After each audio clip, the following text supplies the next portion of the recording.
ప్రాణాలు అర్పించి మన దేశం కొరకు బలైపోయి వారి రక్తాన్ని చెల్లించినంత మట్టుకు ప్రాణాలు పెట్టి మన భారతదేశానికి స్వాతంత్రాన్ని తీసుకుని వచ్చారు.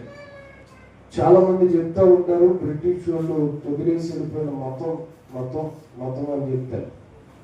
కానీ బ్రిటిష్ వాళ్ళు వెళ్ళిపోవలసిన మతం కాదు. చాలా మందికి తెలియని ఒక సత్యం ఏంటంటే బ్రిటిష్ వారిని ఎవరు సమర్థించడం క్రైస్తవులు.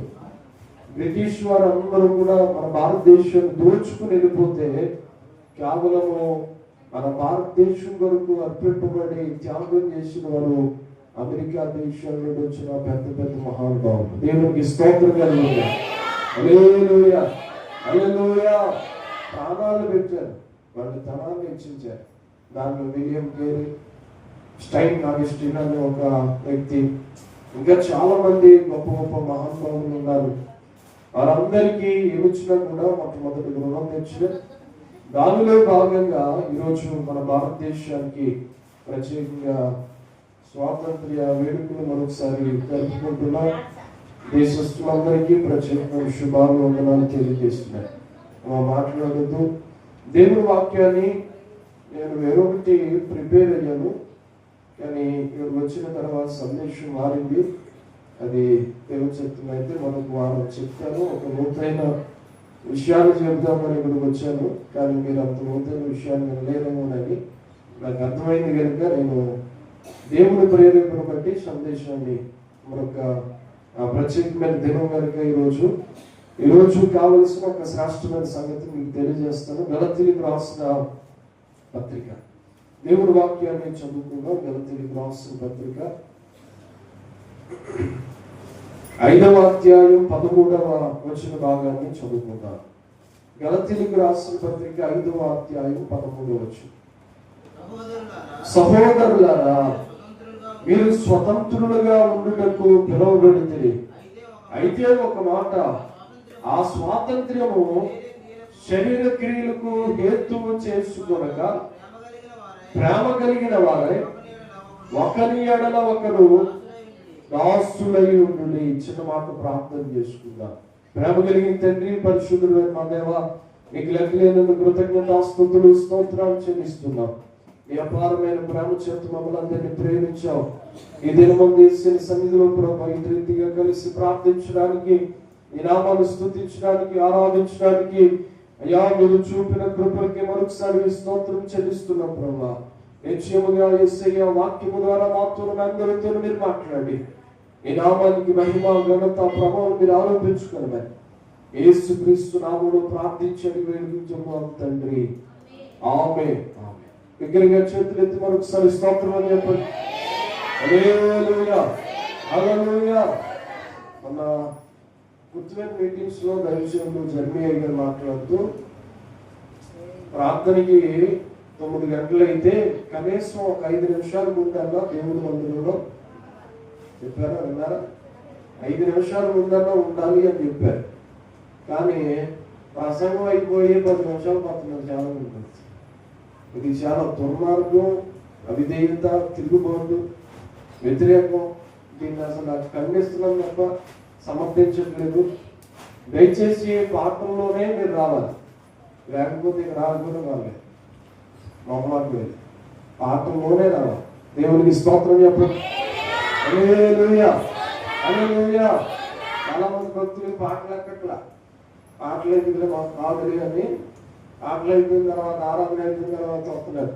అన్నారా మరి ఇంటికాడ ఏమన్నా ఉడుతున్నారేమో నాకు తెలియదు, కానీ వీళ్ళందరూ మీరు ఏమన్నా అప్పగించి వస్తున్నారానికి అన్ని వాళ్ళందరికీ అనుకుని ముందు వస్తున్నారండి. మగోళ్ళు ఏమో వాళ్ళు వంట చేసినట్టు వీళ్ళు చాలా కష్టంగా మహారాగా ఈరోజు ఆత్మానం అలా వచ్చేసిందా అన్నంత ఫీల్ అయిపోతుంది. దేవుని మందిరానికి వస్తున్నారు. వాక్యం ఏం చెప్తుంది? సంతోషముగా దేవుని మందిరానికి రావాలి, ఉత్సాహగానం పాడుతూ దేవుని మందిరానికి రావాలి. సంతోషం ఉన్నట్లా, ఎనర్జీ ఉన్నట్లా దేవుని మందిరానికి వచ్చినప్పుడు ఏ బిగ్ పంట ఏమో 6 రోజులు నిద్రలేనట్టు ఆ ఫేస్ ఎత్తుకుని ఎక్కడ ఉండకూడదు. దేవునికి స్తోత్రం చెప్పండి. హల్లెలూయా. 6 రోజులు నిద్రలేని మేమే ఎనర్జీగా ఉంటాం, మీరు మాత్రం ఇంకా నీరసంగా ఉంటారు. కనుక దయచేసి వాక్యాన్ని అంగీకరించండి. ప్రార్థన పూర్వకంగా ముందే సిద్ధపడి రమ్మని ప్రభు పేరుకు తెలియజేస్తున్నాను. దేవుని వాక్యాన్ని ఒక చక్కటి మాట ఇక్కడ రాయబడి ఉంది. గలతీయులకు రాసిన పత్రిక 5వ అధ్యాయం 13వ వచనాన్ని మనం చదువుకున్నాం. ఏంటి అక్కడ రాయబడి ఉన్న మాట అంటే, సహోదరులారా మీరు స్వతంత్రులుగా ఉండుటకు పిలువబడితే, అయితే ఒక మాట, ఆ స్వాతంత్ర్యమును శరీర క్రియలకు హేతువు చేసుకొనక. కింద మాట చదవండి. ప్రేమ కలిగిన వారై ఒకరితో ఒకడు దాసులై ఉండుడి. దేవునికి స్తోత్రం కలుగుగా. హల్లెలూయా, హల్లెలూయా. సహోదరులారా మనందరికీ స్వాతంత్ర్యం కలిగింది రోజు. దేవునికి మహిమ కలుగుగా. ఏంటి స్వాతంత్ర్యం? ఎవరి స్వాతంత్ర్యం రావడం వలన దేశానికి మనకు ఉపయోగం ఏంటంటే, ఒకప్పుడు బానిసలుగా ఉన్న మనల్ని దేవుడు విడుదల ఇచ్చాడు, విమోచన ఇచ్చాడు. ఆ విడుదల ద్వారా మనం నేర్చుకున్న ఒక అమూల్యమైన పాఠం ఏంటంటే, ఈరోజు బానిసలుగా ఉన్న మనల్ని దేశానికి స్వాతంత్ర్యం రావడం వల్ల ఎలాగైతే విమోచన కలిగిందో, ఇప్పుడు ఎవరికి మనం బానిసలుగా కాకుండా ఎలాగైతే ఉన్నామో, ఈరోజు దేవుని వాక్యం వింటున్న మనందరి జీవితాల్లో ఒకప్పుడు లోకానికి, పాపానికి, శరీర క్రియలకి, లోక ఆశలకి బానిసలు అయిపోయిన మనల్ని దేవుడు తన స్వరక్తం నుంచి విడుదల పరిచాడు. దేవునికి స్తోత్రం చెప్పండి. హల్లెలూయా.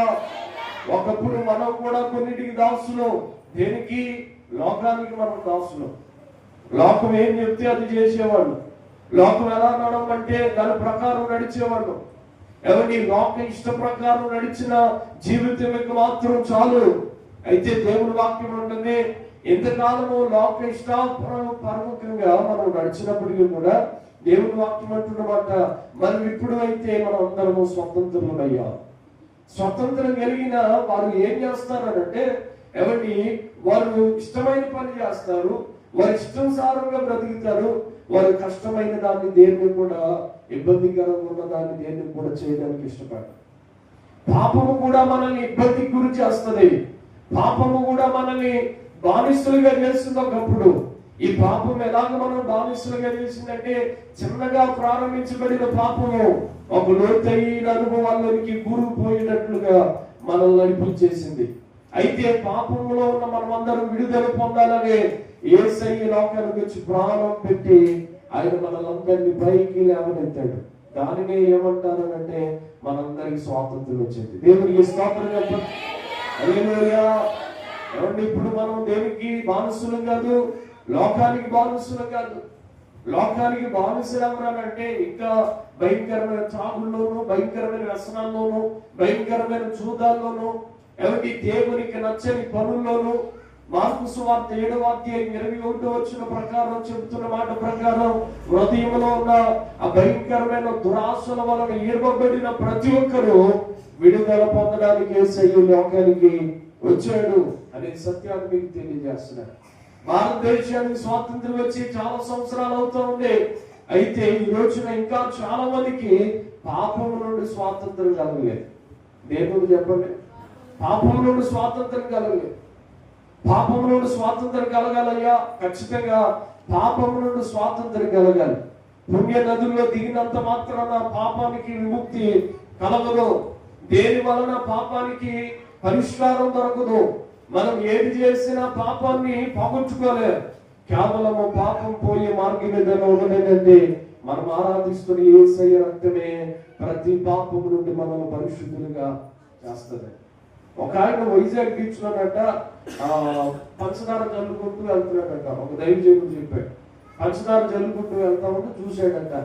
కూర్చుని చూస్తూ, ఇదేంటి ఇలా పంచదార జల్లుకుంటూ వెళ్తున్నాడు అని చూసి, అక్కడ అలా ఆ చుట్టూ ఆ బీచ్ అంతా పంచదార జల్లుకుని మరలా వచ్చి కూర్చున్నాడట. ఈయన దగ్గరికి వెళ్ళి పాస్టర్ గారు కూర్చొని అడిగాడట, ఏమయ్యా ఏం చేసావు అని అడిగాడట. వెంటనే ఆయన అన్నాడు, ఏంటంటే నీకేం తెలియట్లేదా, నీకేం తెలియట్లేదా? నేను మంచి చేశాను. దేనికి మంచి చేశావు? నేను చీమలకి ఆహారాన్ని పెట్టాను, చీమలకు ఆహారాన్ని పెట్టాను కనుక నేను మంచి చేశాను. నాకు పుణ్యం కలుగుతుందని ఎలా చేశాను అని అన్నాడంట. దేని కొరకు చేశాడు? ఎందుకని? పుణ్యం కలగడం కోసం. ఏం వేశాడు? పంచదార ప్యాకెట్ తీసుకుని వచ్చి ఆ బీచ్ చుట్టూ ఆ పంచదార చల్లుతూ అంటే, అతనికి కావలసింది ఏంటంటే పుణ్యం కావాలి. కనుక మూగజీవులకి దేనికైనా మనం ఆహారం పెడితే పుణ్యం కలిగితే దాని ఆలోచన చేత అతడు చీమలకు ఆహారం పెడుతూ వెళ్ళాడు. వెళ్ళిన తర్వాత కూర్చున్న ఆయన్ని, అవునా అలాగే పుణ్యం కలిగిపోతా అని అడిగాడట. ఏంటనుకున్నారు? పుణ్యం కలుగుతుందంటే అన్నాడట. వెంటనే ఈయన అన్నాడట, ఏమంటే మీ కాలుకి కానీ మీ చెప్పు కానీ మీరు నడుస్తూ నడుస్తూ వెళ్తున్నప్పుడు ఏదైనా పెంట లేకపోతే అశుద్ధమైనది నీ చెప్పు కట్టుకుంటే, నీ కాలు కట్టుకుంటే నీవు కడుక్కుంటావా, లేకపోతే ఏదైనా బాడీ స్ప్రేయో లేకపోతే అత్తను పగలగొట్టుకుని దానికి పూసుకుని ఉంచుకుంటావా అని అడిగాడట. ఏం చేస్తాడు? ఎవరైనా కడుక్కుంటారు అంతేనా? లేకపోతే మనం ఏమన్నా దానికి బ్యాడ్ స్మెల్ అవుతుందని మంచి స్మెల్ కొట్టి కవర్ చేస్తామా? కాదు కదా, కడుక్కుంటాం. వెంటనే ఆయన అన్నాడంట, కడుక్కుంటాం మాస్టర్ గారు, కడుక్కుంటామండి అని చెప్పాడట. ఈ మాస్టర్ గారు అని కూడా ఆయనకు తెలియదు, కడుక్కుంటామండి అని చెప్పాడట. వెంటనే ఆయన అన్నాడంట, మరి నువ్వు చేసింది ఏంటో తెలుసా? ఇదిగో నీ అంటుకున్న జీవితానికి, నీ పాపానికి నువ్వు స్ప్రే చేసుకుని అత్తరు గుడ్డి పాలు కొట్టుకుని నువ్వు చక్కగా దాన్ని కవరింగ్ ఇచ్చినట్టు ఉంది అనేసి అన్నాడట. వెంటనే ఆయన చాలా కోపం వచ్చి, ఏంటి నేను చేసేది పుణ్యం కోసం చెప్తే నువ్వు నన్ను నానా రకాలుగా మాట్లాడుతున్నావు, అసలు నువ్వు కరెక్ట్ కాదు, ఎలా మాట్లాడుతున్నావు ఏంటంటే, కూల్, మీరు కంగారు పడకండి, ఇక అసలు విషయం చెప్తానని చెప్పి ఆయన చెప్పాడట. మనం మోగ జీవులకి ఏదైనా ఆహారం పెట్టినంత మాత్రాన మనం పుణ్యము కలగదు. మనం తీర్థయాత్రలు తిరిగినంత మాత్రాన పుణ్యం కలగదు. మనము ఏదైనా నదుల్లో మునిగినంత మాత్రాన పుణ్యం కలగదు. చాలా గ్రంథాలు చెబుతున్నాయి, సర్వ పాప పరిహారం రక్త ప్రోక్షణం తద్రత్వం పరమాత్మైన పుణ్యదాన బలియాగమని. యేసు క్రీస్తు ప్రభువారే, లేకపోతే లోకరక్షకుడే ఈ లోకానికి వచ్చి మనందరి కొరకు ప్రాణం పెడితే తప్ప మనమందరం పాపము నుండి విడుదల పొందలే. అలాగే లోకానికి వచ్చి ప్రాణం పెట్టినది ఎవరైనా ఉన్నారని అంటే ఆయన నేను ప్రకటిస్తున్న నజరేయుడైన యేసు అని చెప్పాడట. స్తోత్రం చెప్పండి. హల్లెలూయా, హల్లెలూయా. ఏమంటే పాపానికి చాలా మంది కవరింగ్ చేస్తున్నారు. పాపం చేస్తూనే ఏదైనా పుణ్యకార్యం చేస్తే పాపానికి ఇది చేసినంత మాత్రాన ఏమంటే దేవుడి దగ్గర లంచం ఇచ్చి మనం బ్రతకగలమా? ఎవరికైనా సుప్రీంకోర్టు న్యాయమూర్తి దగ్గరికి వెళ్ళి అయ్యారు మీకు లంచం ఇస్తామంటే నా కేసులు కొట్టేమంటే కొట్టేస్తాడు ఆయన. లంచాలు ఒప్పుకోము కొన్ని సందర్భాల్లో. ఏమంటే అన్ని సందర్భాల్లో లంచాలు తీసుకుని వదిలేస్తారని అనుకోవడం చాలా దుర్మార్గం. యేసుక్రీస్తు ప్రభువారు ప్రధాన న్యాయమూర్తి, అసలైన సుప్రీం కోర్టు జడ్జి ఎవరైనా ఉన్నారంటే మనం ఆరాధిస్తున్న ప్రభువైన యేసు. ఆయన న్యాయపీఠం ఎదుట కూర్చుంటాడట. ఆయన అందరికీ త్వరలో తీర్పు తీర్చిపోతాడు. ఈ తీర్పు తీర్చే యేసయ్య దగ్గరికి వెళ్ళి, అయ్యా నేను చాలా పాపాలు చేశాను, కానీ పాపానికి తగిన వెల చెల్లిస్తున్న ధనాన్ని ఇచ్చాను, నేను చాలా రకరకాల పుణ్య నదుల్లో తిరిగాను, నేను చాలా కలపవలసినవి కలిపాను, తిరగవలసినటికి తిరిగాను, చేయవలసినవి చేశాను, ఏది చేసినా నా పాపానికి విముక్తి కలగదా అని అడిగితే ఆయన కూడా ఏమంటాడో తెలుసా? నువ్వు కూడా నా దగ్గర లంచం ఇచ్చి దొరికిపోయినట్టుగా నువ్వు కూడా నా దగ్గర దొరికిపోయారా? అలాంటి ఏమి ఇక్కడ కుదరలే. మరి ఏం చేయాలని అడిగితే యేసయ్య ఈ లోకానికి వచ్చి ప్రాణం పెట్టింది అందుకొరకే. మనమందరం పాపానికి దాసులం కాకూడదని యేసయ్య మనందరి కొరకు ఈ లోకంలో కల్వరిలో ప్రాణం పెట్టిన దేవుడు ఆయన. దేవుడికి స్తోత్రం చెప్పండి. హల్లెలూయా, హల్లెలూయా. యేసయ్య రక్తం లేకపోతే ఏ మనిషి కూడా పాపం నుండి విడుదల పొందలేడు. దేవుని వాక్యం అంటుంది మనం అందరం స్వతంత్రం, దేవుని నుండి స్వతంత్రం, లోకం నుండి స్వతంత్రం అయిపోయారు. ఒకప్పుడు లోకం మన మీద పెత్తనం చేసింది, ఒకప్పుడు మన మీద లోకమే ఏలుబడి చేసింది. ఇప్పుడైతే మనం అందరము లోకం మన మీద పెత్తనం చేయడం కాదు, లోకాన్ని మన పాదాల కింద యేసయ్య పెట్టేశాడు. దేవునికి స్తోత్రం చెప్తారా? హల్లెలూయా, హల్లెలూయా.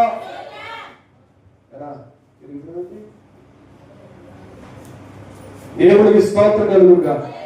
హల్లెలూయా. యోహాను యేసు ప్రభువారిని గురించి ఒక అద్భుతమైన మాట అడుగుతాడు. తన శిష్యుని పంపించి, రాబోవాడు ఇంకెవరైనా ఉన్నారా, అసలు నిజంగా వచ్చిన వాడు నీవేనా అని అడిగాడు. యోహాను సువార్తలో ఆ మాట కనిపిస్తుంది. ఒక మాట చదువుదాం చూడండి. యోహాను గారికి ఒక డౌట్ వచ్చి అడిగాడు యేసు క్రీస్తు ప్రభువు. దేవుని వాక్యంలో ఆ మాట చదువుదాం, చూపిస్తాను.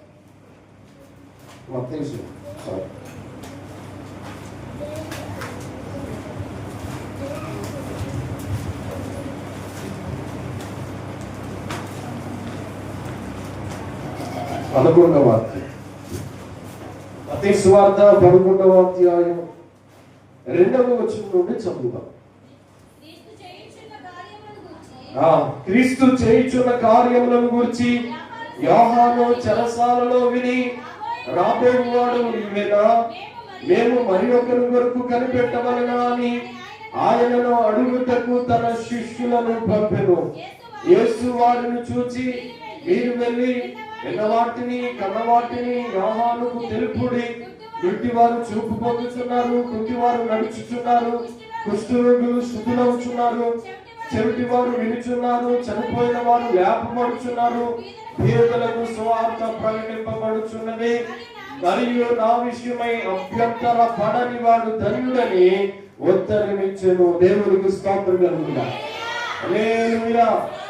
యోహాను గారు చెరసాలలో ఉండి తన శిష్యులు పంపించాడట. వినాలి జాగ్రత్తగా. ఎలాగ మనం స్వతంత్రం అవుతామో. యోహాను గారు ఎవరైతే చెప్పండి, యోహాను గారు ఎవరు? యేసు క్రీస్తు ప్రభు వారికి ఏమండి ముందుగా 6 నెలల ముందు పుట్టిన పెద్ద, 6 నెలల పెద్ద యోహాను గారు. యోహాను గారు ఎవరు? యాజకుల సంతానంలో ఉంచిన కుమారుడు. ఏమండి పాస్టర్ గారు అబ్బాయి యోహాను గారు. ఈయన ఎక్కడ ఉంటాడు? అరణ్యంలో వెళ్ళిపోయాడట చిన్నప్పుడే.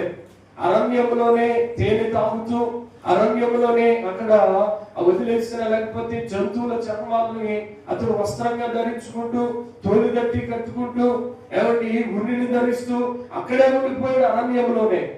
అరణ్యంలో చాలా మంది చూడడానికి వెళ్తా వస్తూ ఉన్నారంట ఆ రోజుల్లో. అరణ్యాలకి వెళుతూ వస్తున్న సందర్భంలో అరణ్యంలో గొప్ప శుభవార్త వినబడ్డది ఒక రోజున. ఆ శుభవార్త ఏంటో తెలుసా? అంత్యకాల దినములు రాబోచుండే, ఇదిగో అందరూ అంతటా బాప్తిస్మం పొందాలని యోహాను గారు ప్రకటన చేశాడట. ప్రకటన చేస్తే అందరూ కూడా పరిచయులు, సద్దుకేయులు, శాస్త్రులు చాలా మంది మేము కూడా బాప్తిస్మం పొందుతాం, మేము కూడా బాప్తిస్మం పొందుతామని లైన్ లోకి వచ్చేసారు. వారిని చూస్తూ అంటాడు, సర్పసంతానమా, రాబో ఉగ్రత నుండి తప్పించుకున్నట్టుకు మీకు బుద్ధి చెప్పిన వాడు ఎవడు? ఎవరి బాప్తిస్మం పొందడానికి వచ్చిన వారిని ఏమంటున్నాడు యోహాను గారు? సర్పసంతానమా. అంటే వారికి బాప్తిస్మం పొందడానికి అయితే వచ్చారు కానీ ఇంకా పాపం మీద నుండి వారికి విడుదల కలగలేదు. వారు మారు మనసు పొందలేదు. అసలు చేయవలసింది ఏంటంటే మారు మనసు పొందలేదు. చాలా మంది బాప్తిస్మాలు పొందుతున్నారు ఈ రోజున, కానీ వారి జీవితంలో మారు మనసు అనేది ఉండట్లేదు. మనం మారు మనసు కలిగి బాప్తిస్మం పొందితే ఒకప్పుడు చేసిన పాపంలో మరలా పడిపోయే అవకాశం అనేది మనకి ఎప్పటికీ కూడా ఉండదేమో. ఒకవేళ పడిపోతే ఇస్కరియోతు యోధాలాగా అయిపోతాం తప్ప ఇక టోటల్ గా దేవుడే చేయి విడిచిపెట్టిన తర్వాత ఇస్కరియోతు యోధా అగాంతానికి వెళ్ళిపోయాడు. కానీ ఒకసారి పాపంలో పడిపోయిన వ్యక్తి మరలా అదే పాపాన్ని చూరుకుంటున్నాడంటే, దానిలోనే అతడు బానిసలుగా ఉంటున్నాడంటే కేవలం కారణం ఏంటో తెలుసా? అతడు చాలా ఇంకా మారు మనసు పొందకుండానే బాప్తిస్మం. అలాంటి వారితోనే ప్రభు చెప్తున్నాడు, యోహాను గారు చెప్తున్నాడు, ఎదుగు సర్పసంతానమా, రాబో ఉగ్రత నుండి తప్పించుకున్నట్టు మీకు బుద్ధి చెప్పిన వాడు ఎవరు అని చెప్పిన వెంటనేనంటే అక్కడ మాట్లాడుతూ ఆయన చెప్పిన తర్వాత జరిగిన పరిస్థితులు మనకు తెలుసు. యేసుక్రీస్తు ప్రభు వారు వచ్చారు, బాప్తిస్మం ఇచ్చారు. ఆయన మీదకి ఆకాశం తెరవబడ్డది. దేవుని యొక్క పావురము పరిశుద్ధాత్మ రూపంలో ఆయన మీదకి దిగి వచ్చి, ఈయన నా ప్రియ కుమారుడు, ఈయనందు నేను ఆనందించుచున్నాను అనే మాట మన దేవుని వాక్యంలో చూడగలుగుతాం. అయితే ఇక్కడ మనం ఆలోచన చేసినప్పుడు దేవుని వాక్యం ద్వారా ఈ యోహాను గారు కూడా యేసుక్రీస్తు ప్రభు వారిని బట్టి ఒకసారి డౌట్ వచ్చిందట, రాబో మెస్సీయ నువ్వేనా, ఇంకెవరైనా వస్తా? సువార్త చెప్పింది ఎవరు చెప్పండి? సువార్త చెప్పింది ఎవరు? యేసు ప్రభు వారు రాకముందు యోహాను గారు సువార్త చెప్పింది. బాప్తిస్మం మారు మనసు పొందక మునిపే మారు మనసు పొంది బాప్తిస్మం పొందమని చెప్పింది ఎవరు? యోహాను గారే కదా. ఎవరి? యోహాను గారు పాస్టర్ గారు అబ్బాయి కదా. యోహాను గారు అడవిలో ఉండి దేవుని వాక్యాన్ని దినదినము చదువుతూ దేవుని వాక్య పూర్వకంగా అతడు ఎదుగుచున్న ఆ సందర్భంలో ఈయన అడగవలసిన ప్రశ్నేనా? యేసయ్యని అడగవలసిన ప్రశ్నేనా? నిద్రపోయే వాళ్ళందరూ స్తోత్రం చెప్పండి. హల్లెలూయా. మీకు రాత్రి ఎంత అయిందో తెలియదు, నాకు ప్రతిరోజు 2 కూడుకున్నాను. మరలా 7ంటికే దేవుని స్తోత్రం, ప్రతిరోజు 2 ఈ వారం అంతా చూసాను 2ంటికి 2:30కి పడుకోరు. మరి ఎక్కడికి వచ్చిన తర్వాత మహానుభావుకి ఎలా నిద్రవుతుంది కానీ నాకైతే నిద్ర రావట్లేదు. దేవుడికి స్తోత్రం చెప్పండి. హల్లెలూయా, హల్లెలూయా, హల్లెలూయా. వాక్యం వినడానికి హృదయాన్ని సిద్ధపరుచుకుని దేవుని మందిరానికి రావాలి. అప్పుడు నిద్ర రాదు. దేవునికి స్తోత్రం కలుగుగా. హల్లెలూయా. వినండి జాగ్రత్తగా. యోహాను గారు పాస్టర్ గారు అబ్బాయి. మరొకసారి చెప్తున్నాను, ఈ యోహాను గారే సువార్త యేసుక్రీస్తు ప్రభువారి కన్నా ముందు సువార్త ప్రకటించిన వ్యక్తి. ఈ యోహాను గారే మారు మనసు పొందండి, సర్వ సంతానమా దేవుని ఉగ్రత నుండి ఎలా తప్పించబడతారని చెప్పిన వ్యక్తి ఈయనే. యేసు ప్రభువారి మీద డౌట్ వచ్చింది ఎవరికి? ఆ యోహాను గారికి. మీకు అర్థమవుతుందా? అయితే యేసు ప్రభువారు ఏమని చెప్పారో తెలుసా? ఈ అద్భుతాలు చూస్తున్నాను, ఎంతకాలము నేను చేస్తున్న ఇదిగో నశించిపోతున్న ఆత్మల పట్ల నేను జరిగిస్తున్న సువార్తను చూస్తున్నాను. మీరు ఎంతకాలము చేస్తున్న పరిచర్యను చూశారు. దెయ్యాలు వెళ్ళిపోతున్నాయి, వ్యాధులు స్వస్థత పొందుతున్నారు, రోగాలు వెళ్ళిపోతున్నాయి, చాలా మంది మీదకి దేవుని అభిషేకం దిగి వస్తుంది, అనేక మంది అన్ని జనులు విడుదల పొందుతున్నారు. ఇన్ని చూచినా కూడా మళ్ళా ప్రశ్నిస్తున్నారంటే అక్కడ 11వ వచనం ఆఖరి పాయింట్ చదివితే అక్కడ మాట్లాడుతాడు, అయినను పరలోక రాజ్యములో అల్పుడైన వాడు అతని కంటే గొప్పవాడు. స్తోత్రం అని చెప్తారా? హల్లెలూయా, హల్లెలూయా. ఎవరికంటే గొప్పవాడంట? అయినను అల్పుడైన వాడు పరలోక రాజ్యములో అతని కంటే గొప్పవాడు. యోహాను గారి కంటే అల్పుడైన వాడే పరలోక రాజ్యంలో గొప్పవాడంట. ఎందుకండి దేవుడు ఎందుకు మాట అన్నాడంటే, దేవుణ్ణి బాగా దగ్గరుండి చూసిన వ్యక్తే కొన్ని సందర్భాల్లో అతని హృదయంలోనే నిజంగా యేసుక్రీస్తు ప్రభువారు మెస్సయ్య కోసం చాలా సందర్భాల్లో చెప్పాము, కానీ ఈయన మెస్సయ్య ఇంకెవరన్నా వస్తారన్న డౌట్ పడిన వ్యక్తి కూడా. చాలా మంది చూడండి వ్యక్తిగత జీవితాల్లో వారి అనుభవాల్లో యేసు ప్రభువారిని వెంబడిస్తూ యేసు ప్రభువారు చేసే కార్యాలు పొందుకుంటూ దేవుడు చేసే అద్భుతాలన్నింటిని చూస్తూ మరలా యేసయ్య ఉన్నాడా, దేవుడు రాకుండా వస్తాడా అని అడిగేటువంటి ఎంతమంది లేరు? ఏమండి, దేవుడు ఉన్నాడా, దేవుడు వస్తాడా, దేవుడు రాకడంటూ ఉందా అని అడిగేటువంటి లేరా ప్రపంచవ్యాప్తంగా? చాలా మందికి డౌట్ ఈ రోజున. ఏంటో డౌట్ అంటే నిజంగా దేవుడు వచ్చాడండి అని కొంతమందికి. మీరు ఎవరి దగ్గరికి ముస్లిం దగ్గరికి వెళ్ళి అడిగితే యేసుక్రీస్తు ప్రభువారు ప్రవక్త అని చెప్తారు. యేసు ప్రభువారు నిజంగా వచ్చారంటే వచ్చారు, కానీ ఆయన ఒక ప్రవక్త అని చెప్తారు. వాళ్ళ గ్రంథంలోనే క్లియర్ గా రాయబడ్డది యేసు ప్రభువారు నిజమైన లోకరక్షకుడు అని. దేవుడికి స్తోత్రం చెప్పారు. 2వ అవసరం అయితే చూపిస్తా. ఖురాన్లో రాయబడ్డదన్నమాట. ఖురాన్ గ్రంథంలో రాయబడ్డది యేసు ప్రభువారు దేవుడని చెబితే అది మాత్రం నమ్మట్లేదు ఎవరు వీళ్ళు.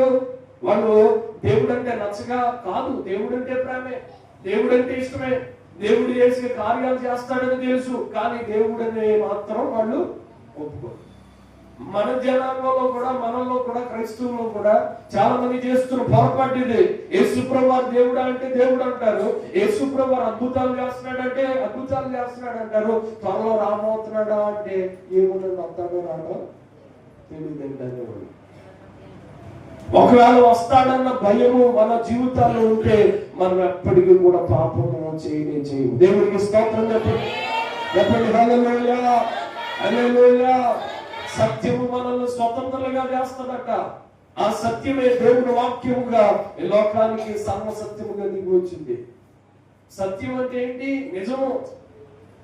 ఏమండి, ఆ సత్యమే ఎవరు? ప్రభు అయిన యేసుక్రీస్తు. ఆయనే సర్వ సత్యముగా ఈ లోకానికి దిగి వచ్చిన దేవుడు. మనము దేనికి బానిసలం కాదు, పాపానికి బానిసలం కాదు, లోకానికి బానిసలం కాదు, స్నేహితులకు బానిసలం కాదు, లోక సంబంధాలకు మనం బానిసలం కాదు. విడిచిపెట్టేసే వాటన్నిటిని మరలా మూల పాఠాల వైపు తిరగవలసిన సమయం ఇది కాదు. కొంతమందికి చాలా డౌట్లు అన్నమాట. చాలా మందికి డౌట్. మాస్టర్ గారు నేను స్వాతంలో చెప్పానంటే కారణం ఏంటంటారు? ఎవరైనా ఇద్దరు తెలుసా? ఎన్ని షాపుల్లో చెప్పినాయి కారణం ఏంటంటారు? మన సెకండ్ హ్యాండ్ కొనుక్కున్నానంటే ఆ బండి మీద తిరగడం పట్టిందంటారా? ఏంటంట? సెకండ్ హ్యాండ్ బండి ఎవరో కొనుక్కున్నాడంట, ఆ బండి మీద తిరగడం బట్టి అంటారా?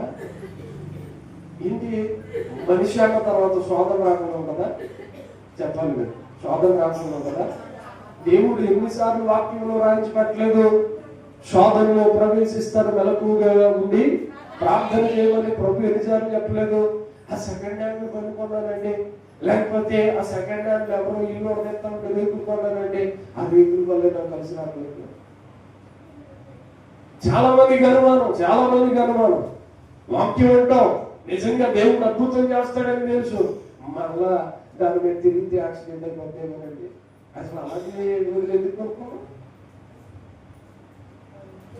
కొత్తది కొనుక్కునే డబ్బులు లేవు కాబట్టి ఎదురు తిరగాలి కాబట్టి సెకండ్ హ్యాండ్ లో కొనుక్కున్నాం, తప్పే ఉండే.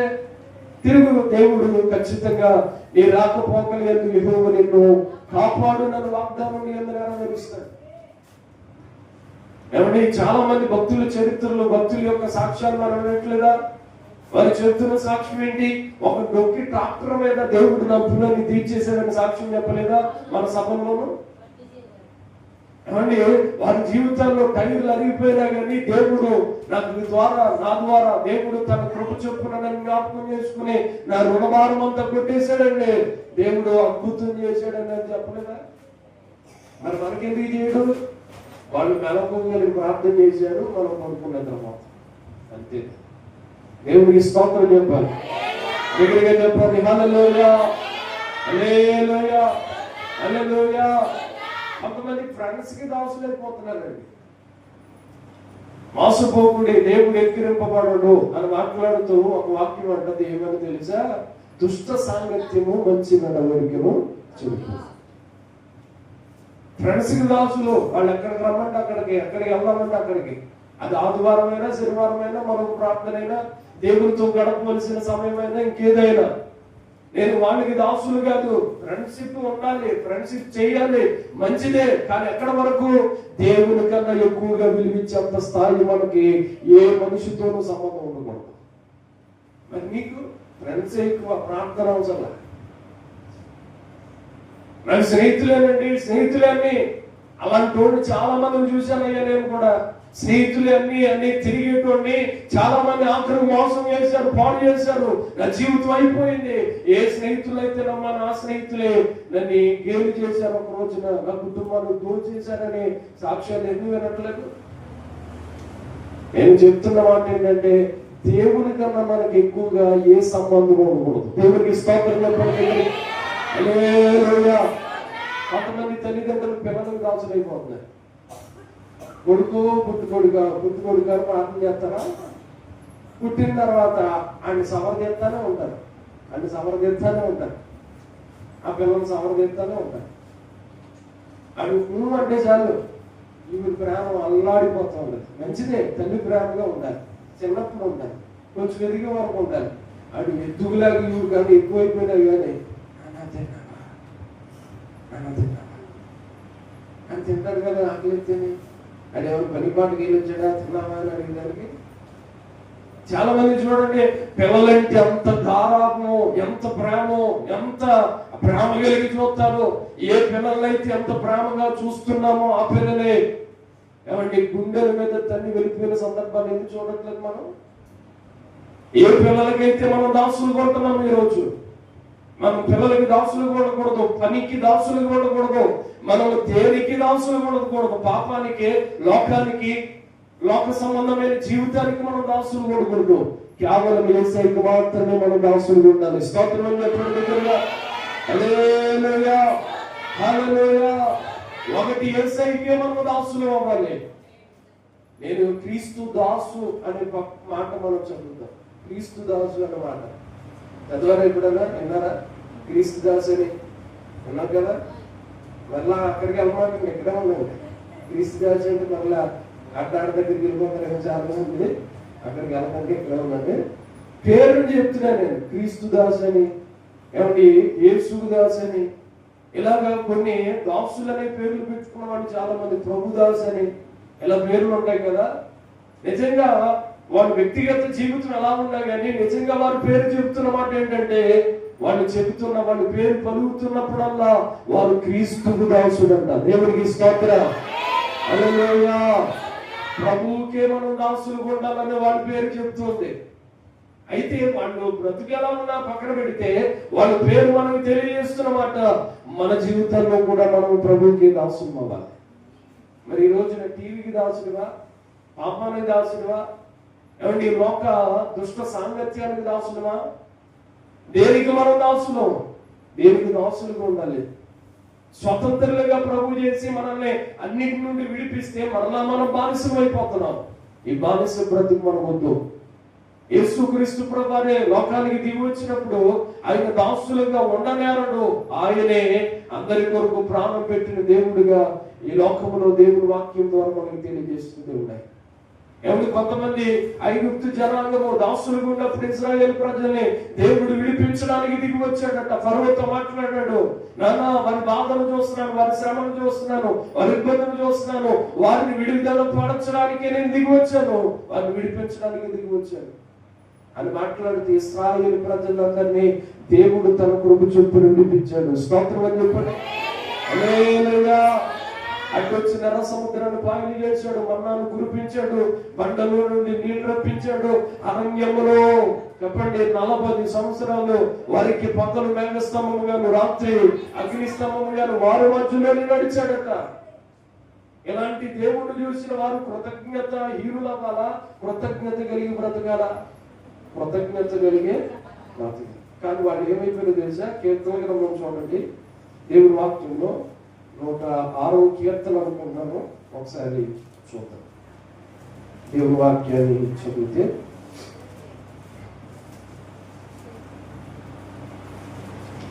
106వ కీర్తన 12, 13, 14 వచ్చిన.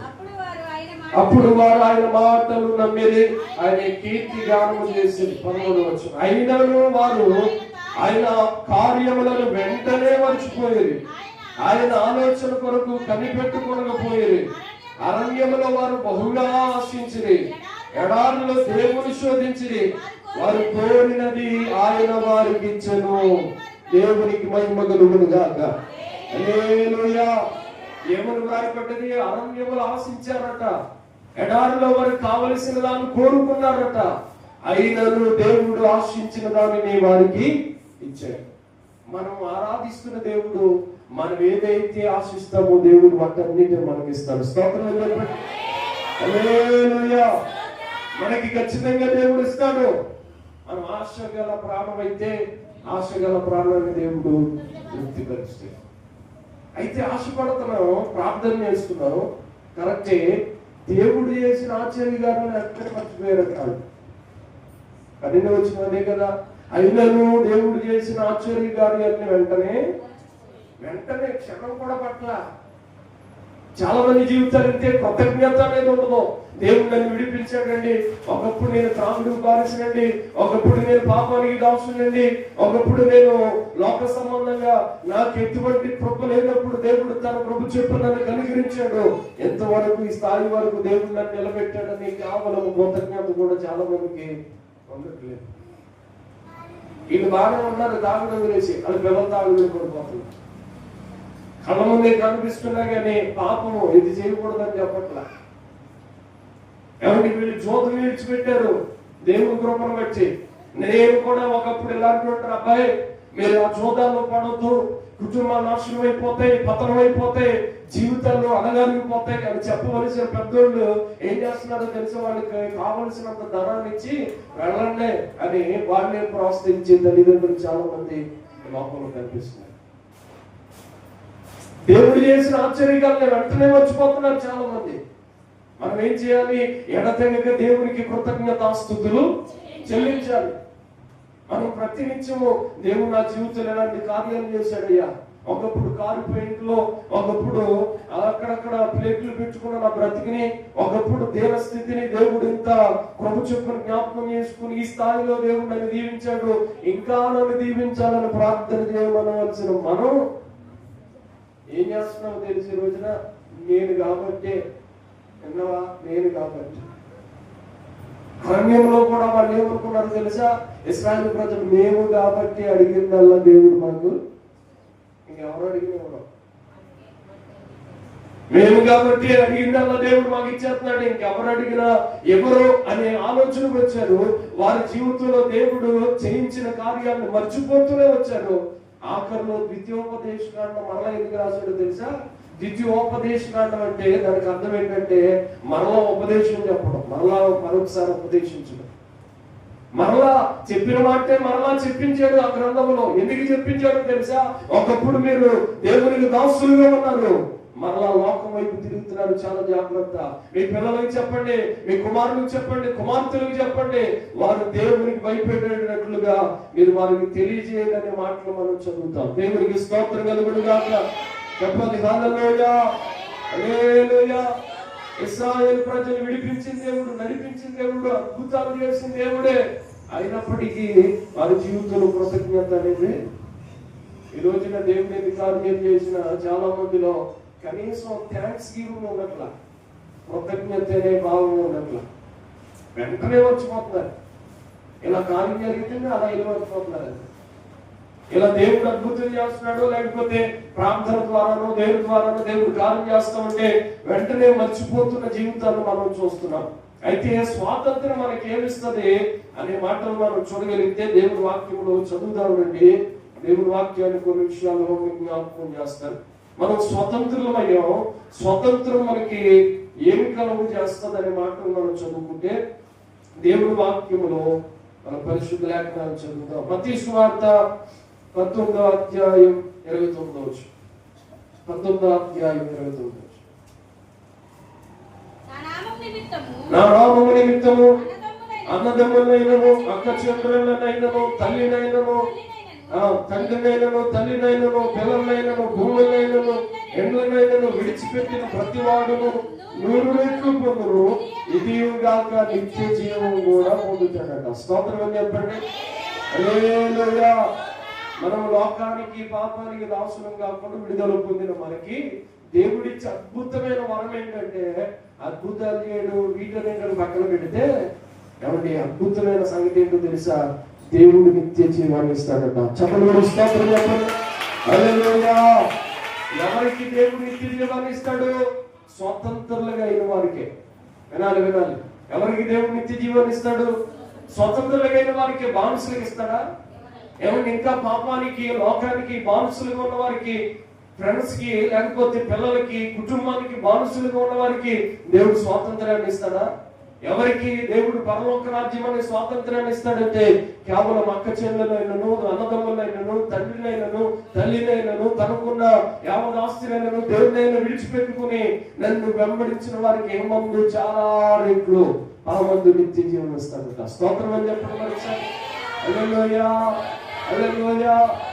దేవుని కొరకు ఏం విడిచిపెట్టా? ఏం విడిచిపెట్టాలి?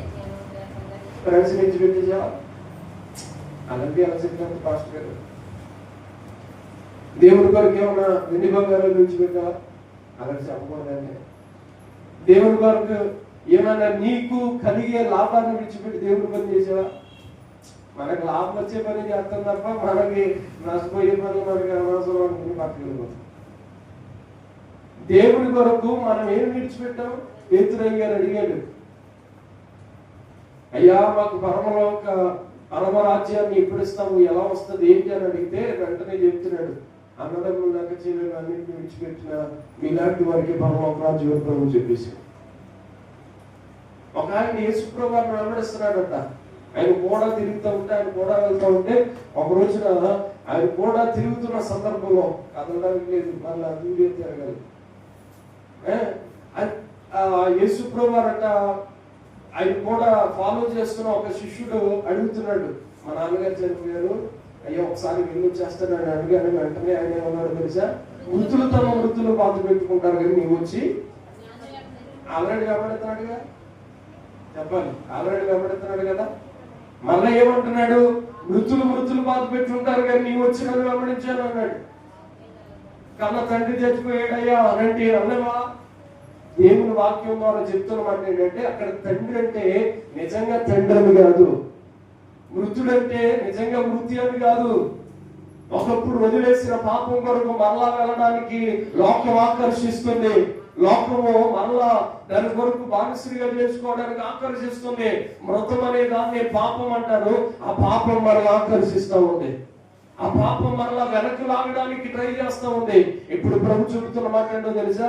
అంటే ఏదో ఒక చెప్పి వెళ్ళిపోదాం అనుకున్నాం, కానీ ఇది పరలోక రాజ్యం నీకు దక్కనే దక్కదని చెప్పేసి వెంటనే ఆయన వెనుక తిరుగు చూడకుండానంటే యేసయ్యను వెంబడించాడంట. స్తోత్రం అని చెప్పండి.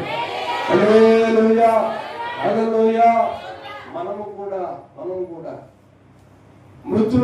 మృతమైనది, పాప స్వభావమైనది మనల్ని ఆకర్షించినప్పుడు మనం వాటిని విడిచిపెట్టి పక్కన పెట్టి మనము దానితో సాంగత్యాన్ని కట్ చేసుకొని మనం చేయవలసింది క్రీస్తును పోలి నడుచుకున్న ప్రకారం మీరును నన్ను పోలి నడుచుకోగలరు.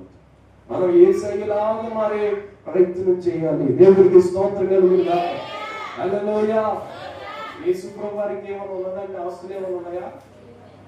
కాబట్టి ఆయన ఏమన్నా అన్ని నాయే అని పిలిస్తే వచ్చేస్తాయి, ఆయన బలిస్తే వచ్చేస్తాయి. కానీ యేసయ్య అన్ని నాయే ఖాళీ చేసాడు అబ్బాయిలు అని ఎప్పుడన్నా అడిగాడు ఎవరన్నా? ఆకాశ పక్షుల గుళ్ళును ఏమంటే నక్కలకు పొరుగులు కలవు, కానీ ఏ మనిషి కుమారుడు తలవాల్చుకున్నట్టుకైనాను స్థలం లేదట. ఆకాశ పక్షులకి చాలా గుళ్ళు ఉన్నాయి. నక్కలకు పొరుగులు అంటే నక్కలకి రంధ్రాలు ఉన్నాయి, వాటిలో సాయంకాలం అయినప్పటికి వెళ్ళిపోతాయి, ఉదయకాలం వెళ్ళిపోతాయి. కానీ మనిషి కుమారుడు తల వాల్చడానికైనా స్థలం లేదట. ఏమండి ఈ మాటను బట్టి చెప్తున్నాను, ఆయనకి కనీసం పండుకునే స్థలం కూడా లేదన్నమాట. ఆఖరిలో సమాధి చేశారు చూడండి, ఆ సమాధి కూడా ఎవరిదో తెలుసా? అరిమతయి యోసేపు తవ్వించి చెప్పుకున్న ఆ సమాధిలో యేసుక్రీస్తు ప్రభువుని పెట్టారు. స్తోత్రం అని చెప్పండి. హల్లెలూయా. ఆ సమాధిలో ఎన్నో దినమందు తిరిగి లేచాడు ఆయన. 3వ దినము ఆదివారం పెందలగడనే అని వ్రాయబడతాడు ప్రతి లైన్ లో, ప్రతి మాటలో కూడా సువార్తలో. పెందలగడనే అని ఎందుకు రాయించాడంటే, మీరు రేపు చేస్తారు భక్తులారా అని పెందలగడనే నేను వచ్చేసాను. పెందలగడ ఎత్తుకుంటారంటే మనం పెందలగడనే అనే మాట పక్కన లాస్ట్ లో మధ్యలో అయిపోయిన తర్వాత ఆమె కాబట్టి పెందలగడనే సిద్ధపడాలా? లేకపోతే అన్ని అయిపోయిన పాటల ప్రార్థన ఆరాధన అన్ని అయిపోయిన తర్వాత యేసు ప్రభువారట 3వ దినమందు ఆదివారం తొలుకూడు కోయిక మునిపే ఆయన సమాధిని గురించి తిరిగి లేచాడు. చెప్పలు స్తోత్రం చెప్పవచ్చు. హల్లెలూయా. ఆయన కన్నలగడనే తిరిగి వచ్చేసాడు. ఆయన మృతుల్లో లేడు, మృతుల్లో వెతుకుతున్నారు కానీ ఆయన మృతుల్లో లేడు, సజీవుడైన దేవుడు ఆయన. ఏమంటే మనతో ఆయన చెబుతున్న మాట పెందలగడే లేచాడనంటే మనం కూడా పెందలగడే అన్ని పనులు చక్కబెట్టుకుని మందిరానికి వచ్చేది. సమయం అంతా అయిపోయిన తర్వాత పాస్టర్ గారు 2 పాటలు 4 పాటలు పాడేసిన తర్వాత తాయితీగా అన్ని సమకూర్చుకుని వెళ్దాంలే. తీర్థయాత్ర భక్తులారా దయచేసి తీర్థాలకి తిరిగి తెచ్చుకోండి. అలాగా ఎప్పుడూ వెళ్దాం లేదు కానిచ్చుకోవడం కాదు, పెందలగడని సిద్ధపడి రావాలి. దేవుడికి స్తోత్రం. హల్లెలూయా, హల్లెలూయా. కాబట్టి స్వతంత్రులకి దొరికేది మొట్టమొదటిది ఏం చెప్పండి? పరలోకం దొరుకుతుంది. ఏంటి? స్వతంత్రమైన మనకి దేవుడిచ్చే ఏకైక అద్భుతమైన బహుమానం ఏంటి చెప్తారా? పరలోకం దొరుకుతుంది. రెండవది స్వతంత్రులకి దేవుడిచ్చే అద్భుతమైన శుభ పరిణామం లేకపోతే ఏంటి అనేది మనం ఆలోచన చేస్తే దేవుని వాక్యాన్ని చూడండి. కీర్తన గ్రంథం 37వ దావీదు కీర్తన 29వ వచనం. 37వ దావీదు కీర్తన 29వ వచనం. నీతిమంతులు భూమిని స్వతంత్రించుకొందురు, వారు దానిలో నిత్యము నివసించెదరు. నీతిమంతులట భూమిని స్వతంత్రించుకుంటారు. దేన్ని? భూమిని స్వతంత్రించేసుకుంటాం. మనము దేనికి బానిసలం కాకుండా యేసయ్యకే బానిసలం అయితే, యేసు మాటకే మనం బానిసలుగా బ్రతికితే, యేసు ప్రభువారికే మనం తలొగితే మనం భూమిని కూడా స్వతంత్రులుగా చేసుకోగలుగుతాం. దేవుడికి స్తోత్రం. హల్లెలూయా. ఈ మాటలో చెప్పాలంటే దేవునికి మనం హృదయంలో స్థానం ఇస్తే దేవుడు మనకి దేన్ని తక్కువ చేయడు, భూమిని కూడా ఇస్తాడు. దేవుడు నిజంగా చెప్పాలంటే అవసరం జనములకి దేవుడు ఏమన్నది అనుకుంటారా? ప్రార్థన చెప్తే అక్రమాలు భావించండి. దేవుడు చెప్పకూడదు. స్తోత్రం చెప్పండి. నేను ఆశ్చర్యపోతాను అసలు ఆ మాట అనుకుని కలలోనే ఎలలోనే అది కుళ్ళిపోవడం కాదు, ఇది కుళ్ళిపోవడం కాదు, ఆశ్చర్యపోతాను నేను. ఏంటంటే ప్రార్థనలో ఎంత గొప్ప అద్భుతాలు జరుగుతాయా. వాళ్ళ మా అమ్మ ఇక్కడ ఆవిడ రావడం ఏంటి, చనిపోయే స్థితిలో ఆవిడ వచ్చి ఇక్కడ మనం కార్యక్రమాలు చేయడం ఏంటి ఏమంటే, అలాంటి అసలు కనీసం ఉందని వాళ్ళకి తెలియదు. అలాంటి వ్యక్తిని దేవుడు తీసుకుని వచ్చి మరలా రాసిచ్చి పేరుగా దేవుడు వాళ్ళిద్దరూ ఇచ్చారు. దేవుడికి స్తోత్రం. హల్లెలూయా. నిజంగా దేవుడు కృపగా కాదు, దేవుడు భూమిని స్వతంత్రించుకుంటారన్న మాట నిజంగా వస్తుంది కదా. మనం నమ్మమంతే, దేవుడు ఇస్తాడని నమ్మం, దేవుడు చేస్తాడని నమ్మం. నిజంగా జరిగితే ఏమంటే ఎప్పుడో పూర్వనాటి కాలంలో జరగడం కాదు, ఎప్పుడో జరగడం కాదు, ఇప్పుడు కూడా దేవుడు చేస్తున్నాడు ఇలాంటి అద్భుతాలు. మన జీవితాల్లో కూడా దేవుడు చేస్తాడు. నిజంగా అప్పుడు అనుకునేవాడిని ప్రార్థన కొరకే ప్రతిష్ఠించుకుని ఉంటాం అని చెప్తే వాళ్ళే అంతకంతా ఒక రోజు కూలి పనికి వెళ్తే ఇద్దరు వెళ్తేనే గడవలేని పరిస్థితి. ఆ చిన్న ఒక్కడు ఏం పని చేస్తాడు, వాళ్ళ పరిస్థితి ఎలాగా అని నేను చాలా సందర్భాల్లో ఆలోచించాను. కానీ ఆ మాట కట్టుబడి ప్రార్థన చేయడమే ఏంగా పెట్టుకుని ప్రార్థనే చేస్తుంది కదా. ప్రార్థన చేసేవాడికి దేవుడు ఏది తక్కువ చేయడు. దేవుడికి స్తోత్రం. హల్లెలూయా, హల్లెలూయా. కాబట్టి చాలా మంది బ్యాకాట్లోనే ఏళ్ళలో పోగొట్టా ఉంటే దేవుడు పట్టుకుని వచ్చి ఇవ్వగలిగిన కృపనిచ్చాడు. ఇది నిజంగా దేవుడు కృప కదా. ప్రార్థన వల్లనే దేవుడు చేసే అద్భుతం కదా. మనం ఎందుకు చేయము? అలాగే ఫలాల కోసమే ప్రార్థన కదా. నా ఉపదేశంలో సారాంశం ఏంటంటే దాని కొరకే మనం ప్రార్థన కాదు, మనం మొట్టమొదటి వలసిన నీతిని రాజ్యాన్ని వెతికితే దేవుడు మనకి ఏమి కావలసిన నీతిని కూడా ఖచ్చితంగా ఇస్తాడు. పాపాన్ని విసర్జించుకోవాలి. ఒకప్పుడు మనం పాపం చేత బ్రతికాం, ఒకప్పుడు లోకమే మన మీద ఏలుబడి చేసింది, ఒకప్పుడు స్నేహితులే మన మీద ఏలుబడి చేశారు, ఒకప్పుడు డబ్బే మన మీద ఏలుబడి చేసింది, ఒకప్పుడు పిల్లలే మన మీద ఏలుబడి చేశారు. వీటన్నింటిని విసర్జించడం అంటే పక్కన పెట్టి కాస్త మనం దూరంగా జరిగి మనం దేవుడి కొరకై దగ్గరగా ఉంటే దేవుడు మనకి ఏది కూడా తక్కువ చేయలేదు. అలా భక్తులు ఎంతో మంది సైకిల్ దొక్కుకుంటూ సేవ చేసాం, దేవుడు మమ్మల్ని కారులో తిప్పుతున్నాడు, దేవుడు కృప కాదా అని చెప్పట్లేదా? ఎంతమంది సాక్ష్యాలు వినట్లేదు? ఏమంటే ఎందుకు పనికిరాని ఒక వ్యక్తిని రాత్రి కాలంలో 10 మంది చెప్తున్నాడు. ఆయన ఒక హోటల్ పెట్టుకున్నాడు పాలకొల్లులోనే నెంబర్ 1 హోటల్ అయిపోయిందండి ఈ రోజున. హల్లెలూయా. నిజంగా అప్పుడు బాధ చేత నలిగిపోతూ ఒక హోటల్ స్టార్ట్ అయితే ఇంకా అప్పు అయిపోయాడంట ప్రారంభంలో. ఆయన చెప్తున్నాడు అదే ఒక నెంబర్ 1 హోటల్ గా దేవుడు మార్చేసాడు. ఈ రోజున ఏసీ హోటల్లో నా హోటలే నెంబర్ 1 అని చెప్తారు పాలకొల్లు అని చెప్పాడు. నిజంగా దేవుడు కృప కాదు. ఎంత దేవుడు భూమిని స్వతంత్రించుకుంటారంటే దేవుడు ఎప్పుడా మనకి ఖచ్చితంగా ఇస్తాడు. అయితే అది ప్రాముఖ్యం కాదు, మనం చేయవలసిన భక్తి ప్రాముఖ్యం, యథార్థత ప్రాముఖ్యం. అలాగే నాకు వచ్చింది మాకు ఎందుకు రావట్లేదు అని అన్నమాట. మళ్ళా మీకు ఎందుకు రావట్లేదంటే అలా ప్రార్థన చేయట్లేదు అని ఏడవాలి తప్ప ఆగిపోయి మీకు వచ్చేసింది మరి మాకు ఇప్పుడు వస్తుంది, మాకు కూడా ఏమైనా రాసిస్తారా, దేవుని స్తోత్రాలు పని అడగకండి అదేమి అడగండి. దేవునికి స్తోత్రం. హల్లెలూయా. అందరికీ సమానంగా ఇవ్వగలిగిన దేవుడు ఆయన సమర్థుడు. మనకి భూములు లేవా, ఇల్లు లేవా, ఆస్తులు లేవా, స్థలం లేదా, ఏమీ లేదా, ఎడారుల్లో ఏమి తల మార్చుకున్నట్టుగా స్థలం లేదా, దేవుడు తన కుమారులకి భూమిని స్వాస్థ్యంగా ఇస్తాడు. దేవుడు తన బిడ్డలకి తన యొక్క కృప చొప్పున అన్నింటినీ స్వాస్థ్యంగా ఇవ్వడానికి ఆయన సమర్థుడు. మనకి ఏది లేదు దేవుని సన్నిధిని అడిగితే ఆయన అన్నింటినీ వదిలేసుకున్నాడు మనందరి కొరకు. మనకి తన బిడ్డలుగా మనం జాయిన్ అవ్వగలిగితే, లేకపోతే మనం బిడ్డలుగా చేర్చుకోగలిగితే సైని మనం ఆయనకి దాసులు అయిపోతే ఒక మాటలో మనకి ఏది తక్కువ లేకుండా ప్రభు చేస్తాడు. అలా చెయ్యాలి అంటే ఖచ్చితంగా మనం దేవుని సన్నిధిలో దేవునికి దాసులు. దేనికి దాసులు అవ్వాలి? ఈరోజు దేవునికే తప్ప దేనికి మనము దాసులు కాకూడదు. దేవునికి స్తోత్రం కలుగునుగా. హల్లెలూయా, హల్లెలూయా. ఇక ముగింపులోకి వస్తున్నాము. దేవుని వాక్యాన్ని మనం చదువుకుంటే పరిశుద్ధ లేఖనంలో ఆఖరిగా మరొక మాటని చదువుదాం. యెషయా గ్రంథానికి రండి, ఒక మాటని చదువుదాం. యెషయా గ్రంథం 65వ అధ్యాయం 9వ వచనం చదువుదామా?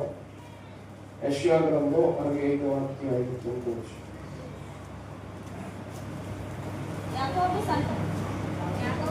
చదువు. 65 యాకోబులో నుండి సంతానములను నా పర్వతములను స్వాధీన పరుచుకుని వారిని పుట్టించదను. నేను ఏర్పరుచుకుని వారు దాన్ని స్వతంత్రించుకొందురు. నా సేవకులు అక్కడ నివసించెదరు. దేవునికి మహిమ కలుగును గాక. హల్లెలూయా. యాకోబు నుండి సంతానమును యోధా నుండి నా పర్వతములను స్వాధీనపరుచుకుని వారిని పుట్టించెదరు. యాకోబులో నుండి అంట దేవుడు సంతానాన్ని ఇవ్వడానికి ఆయన ఒక్కడే సమర్థుడు. దేవునికి స్తోత్రం. హల్లెలూయా. యోధాల నుండి నా పర్వతములను పుట్టించేదను. నా సేవకులు గిఫ్ట్ చేస్తాను. ఏమంటే వారికి స్వతంత్రులుగా చేస్తాను. వాటన్నిటిని స్వాస్థ్యం ఇవ్వబోతున్నాను అని ప్రభు చెప్తున్నాడు. ఈ మాట ద్వారా దేవుడు మనతో మాట్లాడుతున్న ఉపదేశం ఏంటంటే, దేవునికి మనం ఇష్టంగా బ్రతకగలిగితే దేవుడు ఖచ్చితంగా ఏది తక్కువ చేయడు. దేవునికి స్తోత్రం. హల్లెలూయా. హల్లెలూయా. ఆఖరికి సంతానాన్ని కూడా దేవుడు తక్కువ చేయడు. ఏమంటే చాలా మందికి ఈ రోజున పిల్లలు పుట్టడమే, చాలా మందికి గర్భఫలం లేకపోవడం మైనస్. చాలా మంది అడుగుతారు, అయ్యా మా పిల్లలు లేరండి, ప్రార్థన చేయండి, మా పిల్లలు లేరని ప్రార్థన. దేవుడు ఆయన కుమారులను కుమార్తెలను ఇచ్చే దేవుడు. కీర్తన గ్రంథం అంతే కదా, 127 కీర్తన 3వ చట్టం ఏముంటుంది? గర్భఫలము ఆయన ఇచ్చు బహుమానం యవ్వన కాలం ముందు పుట్టిన కుమారులు బలవంతుని చేతిలో బాణం అని వంటి వారట. ఏమండి కుమారులు యెహోవా అనుగ్రహించు స్వాస్థ్యం అని అంటాడు. స్వాస్థ్యాన్ని దేవుడు ఇస్తాడు. కుమార్తెల్ని ఆయన గర్భఫలముగా దేవుడు ఇస్తాడు, బహుమానంగా ఇస్తాడు. ఆయన ఇవ్వాలి అంటే మనం దేవుని సన్నిధిలో ఖచ్చితంగా దేవునికి దాసులం అయిపోవాలి. దేవునికి స్తోత్రం. హల్లెలూయా. మనమందరము స్వతంత్రం అవ్వాలి. ఫస్ట్ ఆఫ్ ఆల్ దేవునికి స్తోత్రం. హల్లెలూయా. యెషయా గ్రంథం 10వ అధ్యాయం 1వ వచనాన్ని చదవడం ఒక చక్కటి మాట ఎలా వ్రాయబడి ఉంటది. ఏం చేయాలి అనేది మనం స్వతంత్రం అవ్వాలంటే అక్కడ ప్రాముఖ్యంగా అక్కడ వ్రాస్తుంటున్నాడు. యెషయా గ్రంథం 10వ అధ్యాయం 1వ వచనం. యెషయా ఏడ్చుచు దేవుని మందిరం ఎదుట సాష్టాంగపడుచు పాపమును ఒప్పుకుని ప్రార్థన చేసెను. ఇశ్రాయేలీయులలో పురుషులను స్త్రీలను చిన్నవారిని మిక్కిలి గొప్ప సమూహముగా అతని యొద్దకు కూడి వచ్చి బహుగా ఏడవగా. ఏమని వ్రాయబడ్డదో తెలుసా?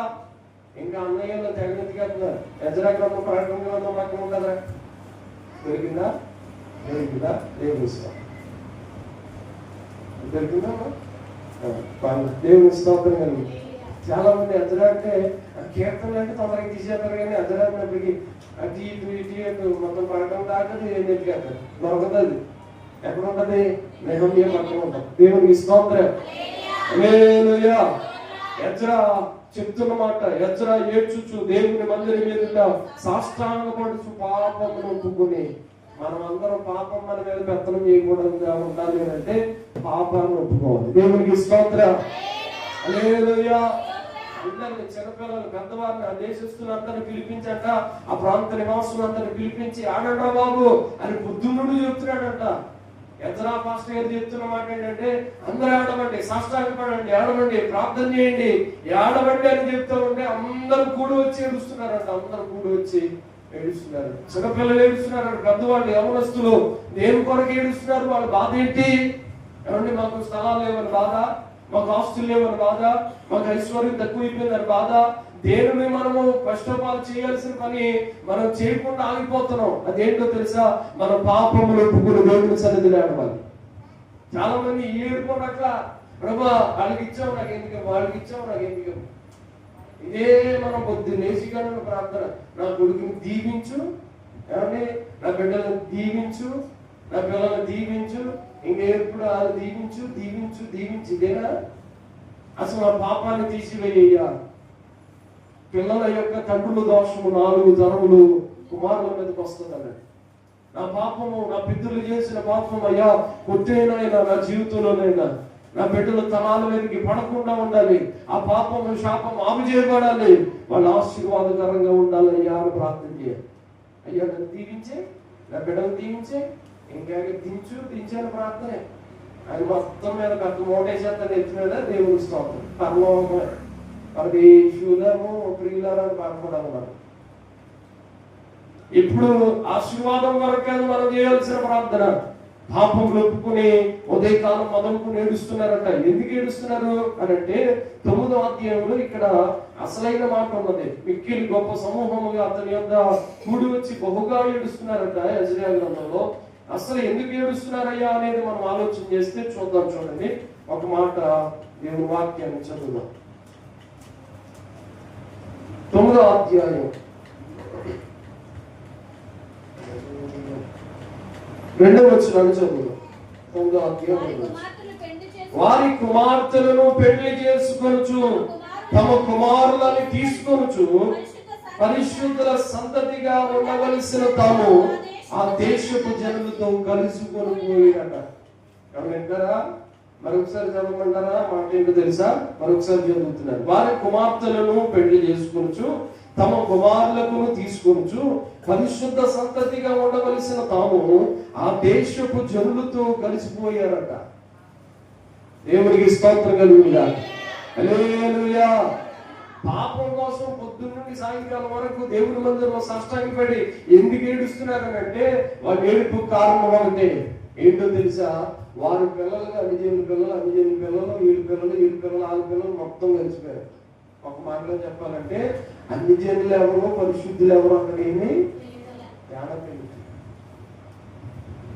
అయ్యా అసలు అర్థం కావట్లేదట దైవ సేవకుడికి. అన్యజనులా లేకపోతే వీళ్ళు పరిశుద్ధులా లేకపోతే అన్యజనులా అని ఆశ్చర్యం కలిగి, అన్యజనులకి మీకు తేడా తెలియట్లేదు కనుక దయచేసి మీరందరూ దేవుని మందిరానికి రండి ప్రార్థన చేయడానికి అని వారందరిని పిలిపించి ఏడమండని చిన్న పిల్లలు మొదలుకుని యవనస్తులు వృద్ధులు వరకు ఏడిపించేశాడట.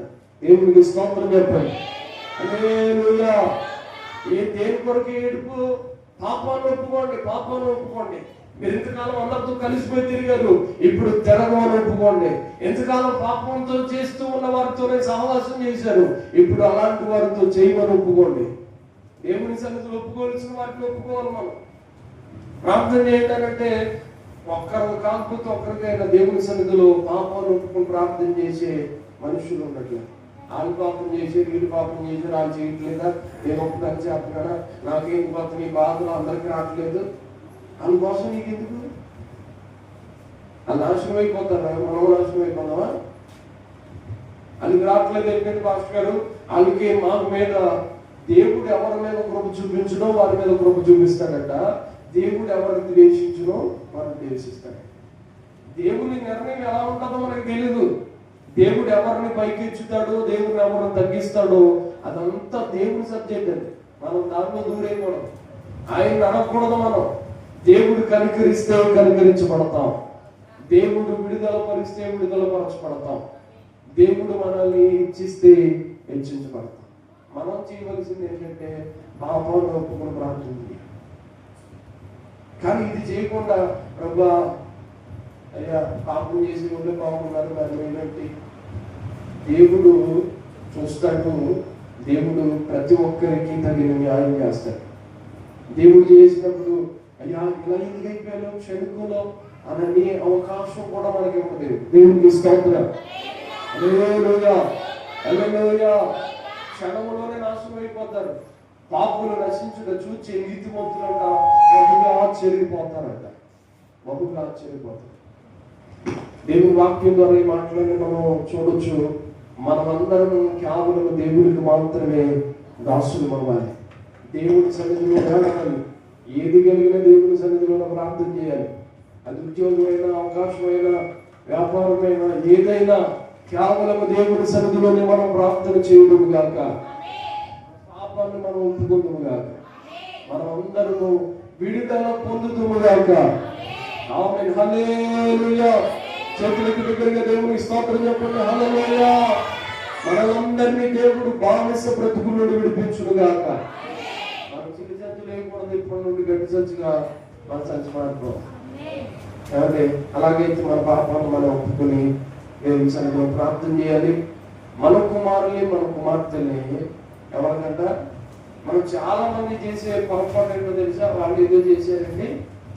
ఒక ఆయన పెద్ద పాస్టర్ గారు వైజాగ్లో వాళ్ళ అమ్మాయి పెళ్ళి ధూమ్ధామాన్ని చేస్తున్నాడు, మొత్తం ఎక్కువ చేస్తున్నాడు అని కాసేపు నేను ఆ వీడియో చూశాను. అసలు ఆశ్చర్యం కలిగింది. అప్పుడేమో అద్భుతంగా ప్రసంగాలు చేసేస్తే, పాటలు పాడండి, ఆ చక్కని పాటలు పాడేసి అమ్మాయి ఏమంటే అసలు మేకప్లు అవన్నీ పక్కన పెడితే అసలు ఆశ్చర్యం కలిగించే సబ్జెక్ట్ ఏంటంటే తాను కూడా కట్టించేసి చూసారా మీరు బాబాయ్ ఇదేం దుర్మార్గం. తాను కట్టించారు, మనం ఎక్కడ తాగిపోయారా, ఇంకేం కావాలంటే అన్ని దేవుని స్తోత్రం. పెళ్లికి వెళ్ళి వచ్చినట్టు చాలా మంది చెప్తారు చుట్టుపాటు ఎట్టేశారు దేవుని స్తోత్రం. ఏంటంటే సాంప్రదాయం అండి. మరి మన సాంప్రదాయాలు ఎక్కడ బయటపడతాయో తెలిసిన పెళ్లిళ్ళలోనూ ఎక్కడ బయటపడతాయి, కేవలము మన ఇంటి ముహూర్తాలు వేసినప్పుడు గుమ్మాలు ఎట్టినప్పుడు ఇప్పుడే కనపడతాయి. అప్పుడు సాంప్రదాయం అండి, అలా చేయాలండి, ఎప్పుడో మొత్తం ధర్మం అంటే ఈ ధర్మం పాడుగాను వాటన్నింటిని మనం విసర్జించాము. లోకం అంటే అదే, మనం ఒకప్పుడు బానిసలుగా బ్రతికే వాటికి ఇప్పుడు యేసు క్రీస్తునందు మనం అందరూ స్వతంత్రం అయిపోయాం. చెప్పండి ఒకసారి హల్లెలూయా.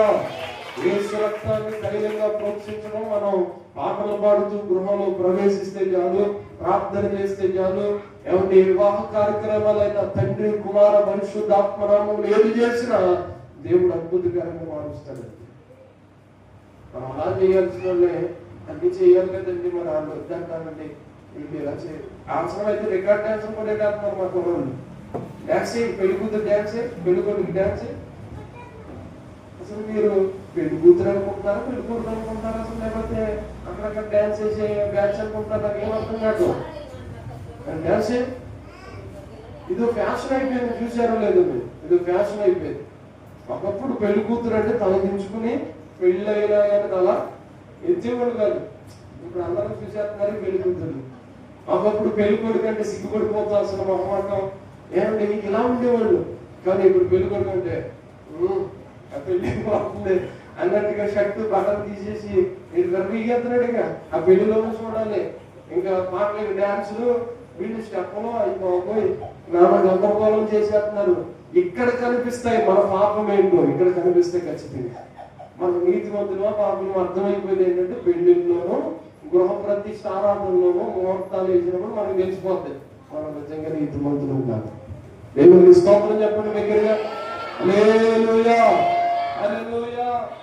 నీతిమంతులు యాకోబు నూనె ఒక రాయి పెట్టాడట, నూనె పోసాడట, ఇది దేవుని మందిరము తప్ప ఒకటి కాదని ప్రార్థన చేసి వెళ్ళిపోయాడట. వెళ్ళిపోయి ఆయన మళ్ళా తిరిగి వచ్చి అంతవరకు దేవుడు అక్కడ తోడై ఉండడమే కాదండి, కట్టించే వరకు యాకోబును వదిలిపెట్టల. దేవుడికి స్తోత్రం. యాకోబు సంతానంలో నుండి దేవుడు మళ్ళా తన సంతానం నుండి దావీదును, తర్వాత సొలొమోను జ్ఞాపకం చేసుకుని మందిరాన్ని కట్టించి కొడుకుని దేవుడు బేతేలు ఇచ్చాడు. కేవలం ఏం చేశాడు, నూనె పెట్టి రాయి పెట్టి నూనె పోసి ప్రార్థన చేశాడండి. మనమైతే నవధాన్యాలు పోయిన మాస్టర్ గారు, ఏ ధాన్యాలు దానికి దాసులు కాదమ్మా మనం నవధాన్యాలు పోయడానికి. మాస్టర్ గారు కుడికాలు ముందెత్తే ఏమన్నా ఎడకాలు ఎత్తేస్తున్నారు మీరు అని అంటారు. ఏ కాలం ముందు ఎట్టినా దేవుడు మన గృహంలో కాలు పెట్టాలి, మన కాలు కాదు పెట్టడం, దేవుడు కాలు పెట్టాలి ముందు. దేవుడికి స్తోత్రం. హల్లెలూయా హల్లెలూయా. మనం దేనికి దాసులం కాకూడదు, వీటన్నిటికి దాసులం కాదు. నేను దేవుడికే దాసుని అయ్యా. ఒకప్పుడు నిజంగా అన్ని జనులతో సహవాసం చేసే పద్ధతులు ఆచారాలు అవన్నీ తలకెక్కించుకున్నా, అవన్నీ నా హృదయంలో ఉండుకొని నేను వాటితో సహవాసం చేసి వారిలాగా వెళ్ళిపోతున్నానేమో. నిజంగా దేవుడు నాతో మాట్లాడాడయ్యా, విడుదల పొందేటట్లు దేవుడు ఏమైనా స్వతంత్రం ఇస్తాడంటే ఈ రోజు భారతదేశానికి కాదు మనందరికీ దేవుడు స్వతంత్రంగా పోతున్నాడు. దేవుడికి స్తోత్రం. హల్లెలూయా. దేవుడు అతి ఆత్మతో మనందరినీ ఆశీర్వదించుగాక. ఆమేన్. ప్రార్థన చేసుకున్నాం, అందరూ ప్రార్థన చేద్దాం. ఎజ్రా ఎలాగైతే చిన్న పిల్లలు మొదలుకొని వృద్ధుల వరకు ఎలా అయితే ప్రార్థన చేశారు, 10 నిమిషాలు ప్రార్థన చేద్దాం. దేవుని సన్నిధిలో ప్రార్థన చేసుకుందాం. ప్రభువా, ఒకప్పుడు జరిగించిన ఆచారాలు విడిచిపెడుతున్నాం, ఆ పద్ధతులు విడిచిపెడుతున్నాం. మీకు మమ్మల్ని జ్ఞాపకం చేసుకో ప్రభువా. యేసయ్యా,